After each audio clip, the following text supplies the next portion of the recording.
ओम काली हिंदवी स्वराज्य सेना सोलापूर शाखेच्या वतीने हिंदू धर्माच्या कार्यात सदैव तत्पर असणाऱ्या धर्माभिमान्यांना त्यांच्या विशेष कार्याबद्दल धर्मरक्षक पुरस्कार शिवस्मारक सभागृहात देण्यात आला।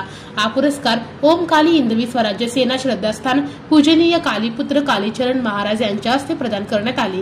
या कार्यक्रमाला प्रमुख पाहुणे म्हणून आमदार देवेंद्र कोटे, कार्याध्यक्ष ओम काली हिंदवी स्वराज्य सेना इंदुश्री गिरिराज विजय बाईक, मुंबई प्रदेशाध्यक्ष ओम काली हिंदवी स्वराज्य सेना इंदुश्री संदेश सतीश शेट्टी, हिंदवी अध्यक्ष ओम काली हिंदवी स्वराज्य सेना इंदुश्री उल्हास दायगुडे पाटील, गोसेवक सुधीर बहिरवाडे आदी मान्यवर उपस्थित होते।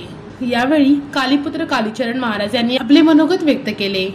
या कार्यक्रमात विविध हिंदुत्ववादी संघटनांच्या पदाधिकाऱ्यांसह महिलांची मोठ्या प्रमाणात उपस्थिती होती।